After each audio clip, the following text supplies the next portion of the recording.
Hey y'all, welcome back to another episode of Eden's Vine. I just want to take some time today to show you guys how we fix a break in our drip irrigation line.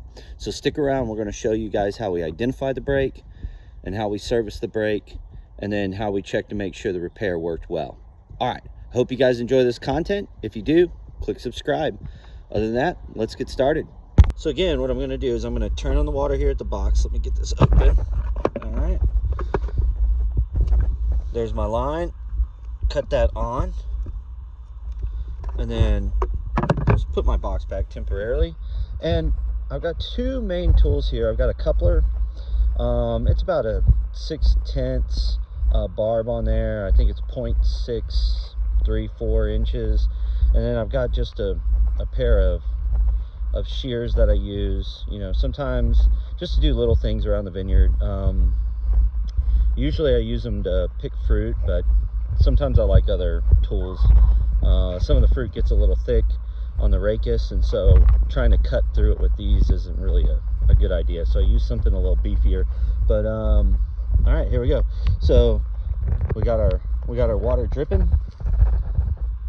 Okay, and I've already got it cut off here on this line. So I'm gonna go ahead and open this valve. And for those that might not know, anytime you see a handle on a ball valve running parallel to the line, that means it's open.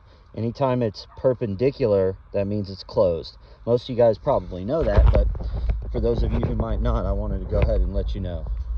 Okay, so we're gonna get out here. Oh look, some fruit, a little leftover fruit, late maturing. All right, let's go. No, that's not bad. So sometimes in the vineyard you'll get these little clusters that develop high up here.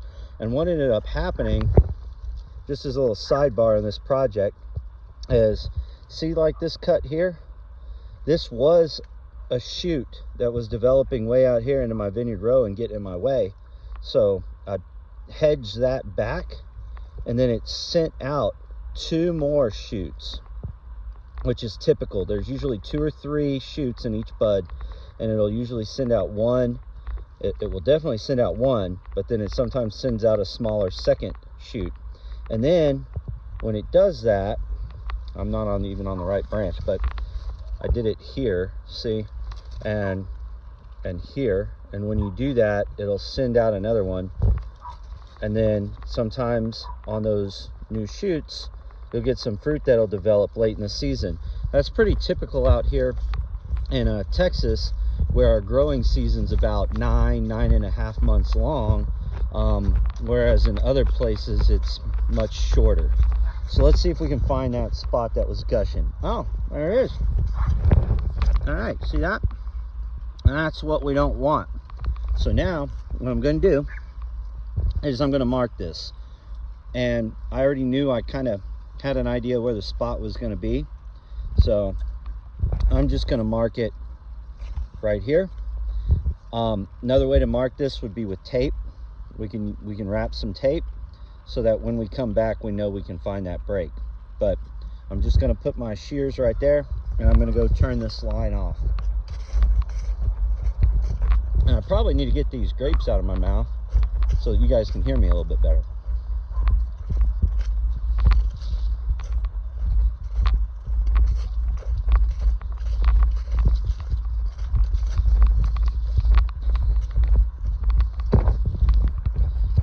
So again, perpendicular is off. Okay. All right, the water's gonna quit dripping. It'll take a little time. I mean, it'll still look like it's dripping, but it's really stopped now.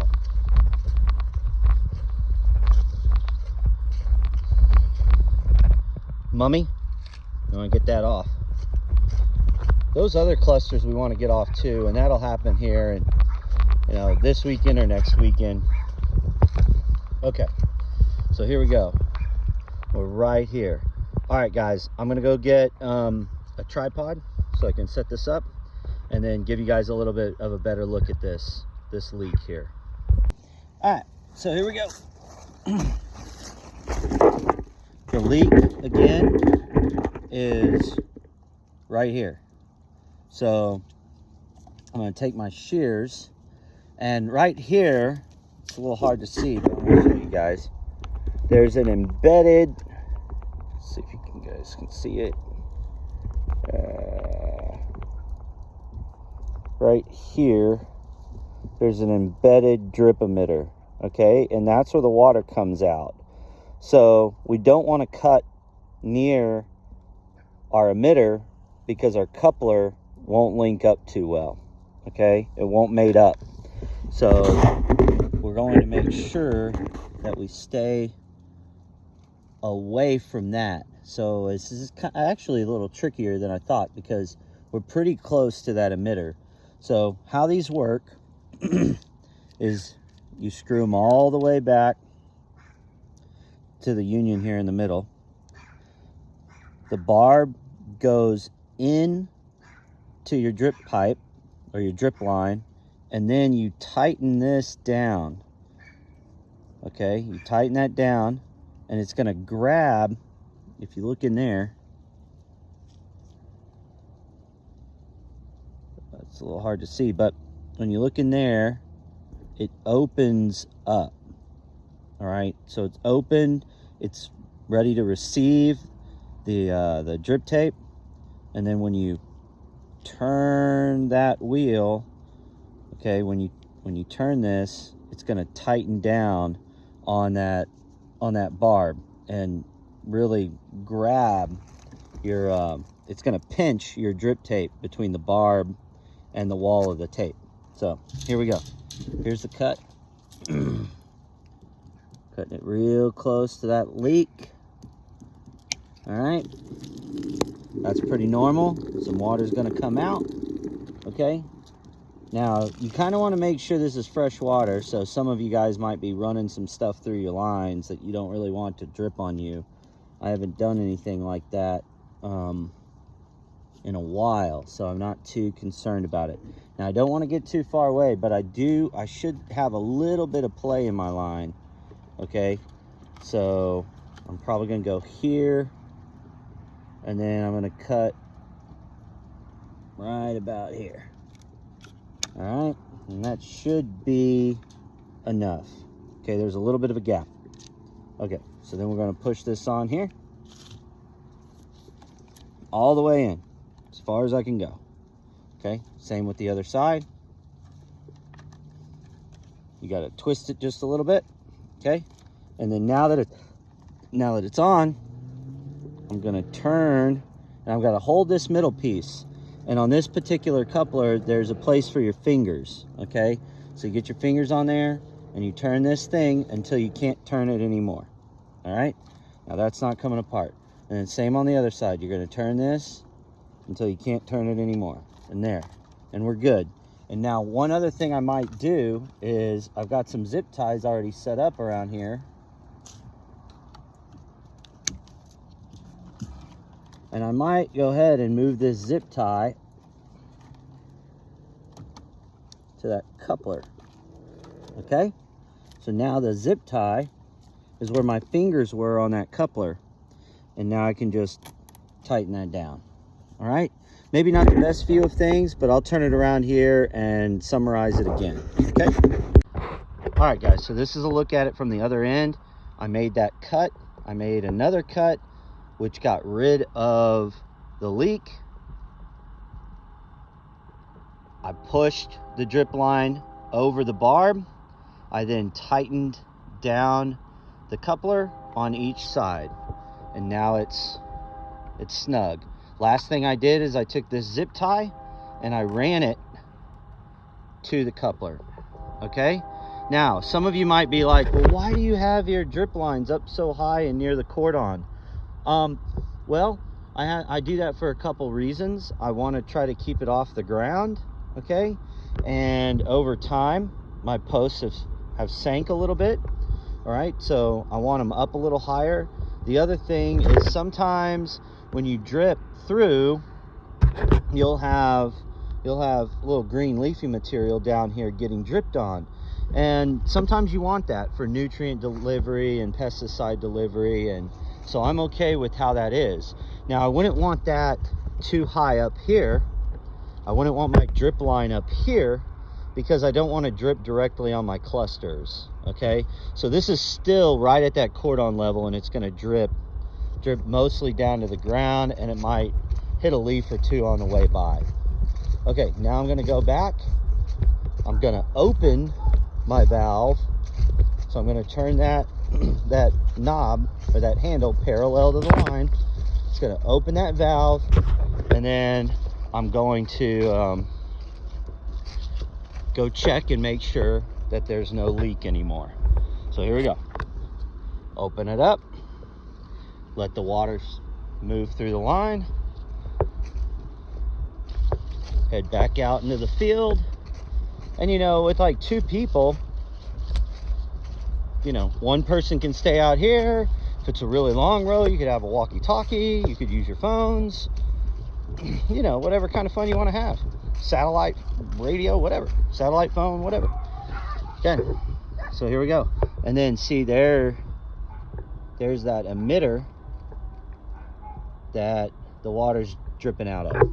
Okay, and there's an emitter every 12 inches. All right, you can do this differently depending on your setup.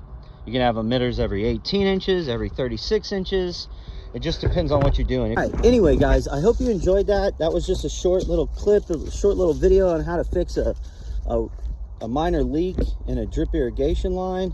I hope you learned a little bit about drip irrigation line. Out here at Eden's Vine, it is a necessity. We get so hot over the summer. Now, it's less of a necessity than you think, though. I really only have to drip out a few times a year. And sometimes in a really wet year, I'm only dripping out maybe once or twice in July and maybe once in August. This year's been a little bit different. We've been a little dry toward the end of the summer, so I have had to drip out a little bit more. But nonetheless, without this drip irrigation line out here, we could not dry farm out here. We do get plenty of rain. It just all comes at once, and then it's gone for a long period of time. And that's really the problem, because the soil dries up and the roots don't have what they need. And even for grapevines that like an irrigated desert, it doesn't work out if it's not irrigated sometimes. So we do have to use this out here. All right, but fortunately with drip technology, how it's become more affordable, like this drip tape, guys, it's dirt cheap.